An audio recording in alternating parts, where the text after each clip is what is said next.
Sir ఇటు హైడ్రా పైన ఈసారి మళ్ళీ హైకోర్టు ఒకసారి కాస్త సీరియస్ అయిపోయింది సార్. అంటే మీరు ఎటువంటి నోటీసులు ఇవ్వకుండా, వివరణ వాళ్ళ దగ్గర నుంచి తీసుకోకుండా మీరు అలా ఎలా కూల్చేస్తారు మీ ఇష్టానుసారంగా అని చెప్పి సీరియస్ అయింది. దీనిపైన ఇప్పుడు కంప్లీట్‌గా ఒక వివరణ మాకు ఇవ్వాలి అని చెప్పేసి కోరింది.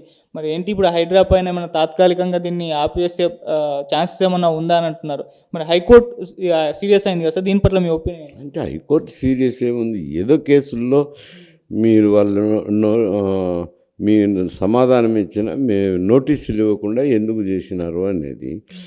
రేపొద్దున నోటీసులు ఇస్తారు, చేస్తుంటారు. దానికి చట్టము అని అన్నారు. చట్టం అంటే ఆర్డినెన్స్ పాస్ చేసినారు. ఆర్డినెన్స్ పాస్ చేసినా కానీ అది చట్టం కిందకే వస్తుంది.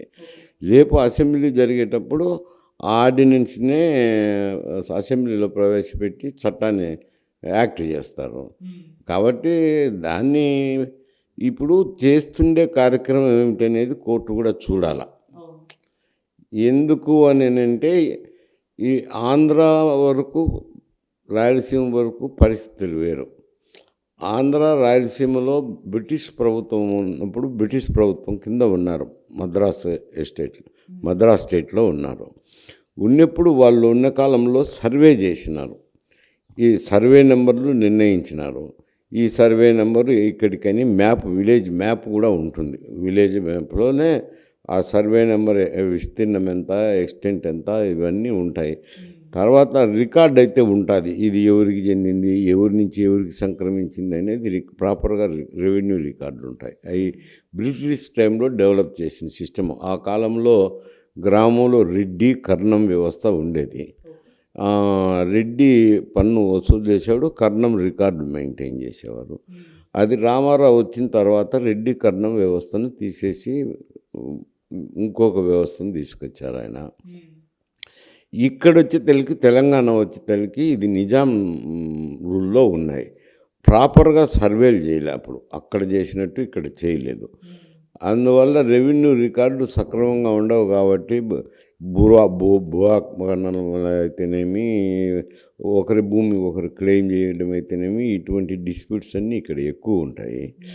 అందువల్ల ఇక్కడ వచ్చిన సమస్య, ప్రధానమైన సమస్య ఏమిట్రానంటే హైదరాబాదు చుట్టుపట్ల గొలుసుకట్టు చెరువులని ఉన్నాయి. ఒక చెరువు నుంచి నీరు మరో బారి ఇంకొక చెరువు పోతుంది. ఆ చెరువు నిండినాక మరో బారి ఇంకొక చెరువు పోతా, ఇట్లా చెరువుకు నీళ్ళు పోతాయి. ఈ పోయేది ఏమవుతున్నాయంటే ఈ ఆక్రమణలు చేసినప్పుడు నీటి ప్రవాహానికి అడ్డం వస్తున్నాయి. అడ్డం వచ్చి ఈ కాలనీలోకి నీళ్ళు పోవడము, ముంపు జరగడము, ఇవన్నీ జరుగుతున్నాయి. కాబట్టి వాటిని నాలాలు ఆక్రమించిన వాటిని తొలగించాలనేది ప్రభుత్వం ఈ హైడ్రాను ఆర్డినెన్స్ ద్వారా ప్రవేశపెట్టింది. ఇదే పొద్దున్న అసెంబ్లీ వచ్చినాక చట్టం పెడతారు, చట్టం చేస్తారులేండి, పెద్ద సమస్య కాదు. ఫస్ట్ అసెంబ్లీలోనే పెట్టి చట్టం చేయొచ్చు. సరే, 1, 2 ఏమన్నా గ్లేరింగ్గా ఉన్నప్పుడు క్వశ్చన్ చేస్తుంటారు. దాని మొత్తం వ్యవస్థనే తీసేస్తారని నేను అనుకోవటంలే. సార్ అంటే సామాన్యుల దగ్గర నుంచి, పేదవాళ్ళ దగ్గర నుంచి దీని పట్ల వ్యతిరేకత అయితే వస్తుంది సార్. మొన్న ఇల్లు కూల్చేస్తుంటే వాళ్ళు కిరోసిన్ పోసుకొని మేము తగలబెట్టేసుకుంటామని చెప్పేసి బెదిరించారు. ఇంకొన్ని జాగాల ఏడ్చేస్తూ మీడియా ముందు మాట్లాడేస్తున్నారు. అసలు మేము ఇప్పుడు ఎక్కడెళ్ళి బతకాలి, ఎక్కడెళ్ళి ఇంత సడన్గా కూల్చేస్తారు, ఇంకెక్కడ ఉండాలని చెప్పేసి అంటున్నారు. అంటే వాళ్ళ దగ్గర నుంచి వ్యతిరేకత వస్తే ఖచ్చితంగా రేపటి రోజు ప్రాబ్లం అయితే అవుతుంది సార్. మరి దీన్ని ఎలా డీల్ చేస్తారు అసలు? ఇది పిక్ అండ్ సిచ్యువేషన్. నాలాలు ఆక్రమించుతారు. నాలాలు ఆక్రమించినాక నాలాలు పొంగక అవి వచ్చి నష్టం జరిగేది అక్కడున్న ప్రజలకే జరుగుతుంది. తీసేస్తేనేమో తీసేసినారు అని అంటారు. దానికి పేద సాదా అనేది కాదు. ప్రభుత్వ భూములు ఎవడు ఆక్రమించినా, పేదోడు ఆక్రమించినా తప్పే, సాహుకారు ఆక్రమించినా తప్పే, ఎవరు ఆక్రమించినా తప్పే. ప్రభుత్వ భూమిని ప్రభుత్వం హ్యాండ్ ఓవర్ చేసుకోవడంలో తప్పులు పట్టాల్సిన అవసరం లేదు.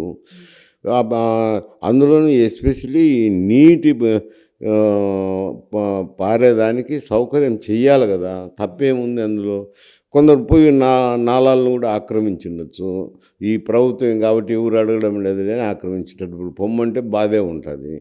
మరి ఆక్రమించి పొమ్మన్నాక బాధ ఉంటుంది అని అంటేట అది ప్రభుత్వం చూసుకుంటుంది. ఇది మన పవన్ కళ్యాణ్ గారు కూడా అంటే దీనిపైన హైడ్రా పైన స్పందించి, అంటే రేవంత్ రెడ్డి గారు ఈ హైడ్రా కానివ్వండి వాళ్ళతో వెళ్ళి మాట్లాడి చర్చించి వివరణ కోరి కొంత టైం, ఒక 6 months, ఒక 1 year టైం ఇచ్చి వాళ్ళతో ఖాళీ చేయించి వాళ్ళకు ఒక దీని బదులు ఇంకెక్కడ డబుల్ బెడ్రూమ్ ఇల్లు కట్టించి అటువంటి ప్లానింగ్ చేస్తే బాగుంటుందని ఆయన అభిప్రాయాన్ని అయితే వెలుబుచ్చారు సార్. మరి ఆయన అక్కడ మంత్రి, అక్కడ చెప్పచ్చులే, కానీ ఇక్కడ అభిప్రాయాలు వెళ్ళబుచ్చితే దానికి విలువ ఉంటుంది ఉండదు.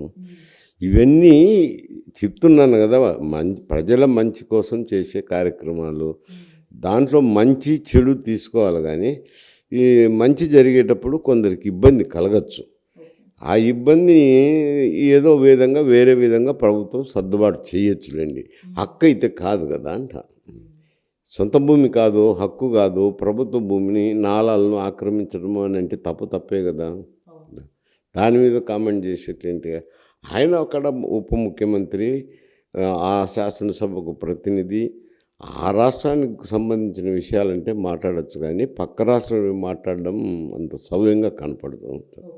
సార్ దీని వెనుక రేవంత్ గారి ప్లాన్ ఉంది. హైదరాబాద్లో అసలు సిటీలో ఆయనకు ఒక్క సీటు కూడా రాలేదు, కేవలం వాళ్ళ మెప్పు కోసమే హైడ్రా ఇదంతా డ్రామాలు ఆడుతున్నాయని మొన్న కేటీఆర్ గారు కూడా అన్నారు సార్. మరి ఆ వర్షన్ ఏమన్నా ఉందంటారా? కాదు, రాజకీయం నేనైతే చూడడం లేదు. చేసే కార్యక్రమం అయితే మంచి కార్యక్రమం. ఎందుకంటే ఒక మారో హైదరాబాద్కు ఈ నాలాలకు నీళ్ళు, తాగే నీళ్ళకి సౌలభ్యం జరుగుతుంది. రెండోది వర్షాలు వచ్చినప్పుడు పారేదానికి మునక లేకుండా చేస్తుంది. చేసేది మంచి కార్యక్రమమే. కొందరికి ఇబ్బంది ఉంటుంది, ఈ నాలాలు ఆక్రమించిన వారికి ఇబ్బంది ఉంటుంది. అది పేదోళ్ళు ఉండొచ్చు, సావుకారులు ఉండొచ్చు, పెట్టుబడిదారులు ఉండొచ్చు. కాకపోతే మంచి చెడు విచక్షణ చేసుకొని ఆలోచన చేయాల్సింది ఉంటుంది దీంట్లో.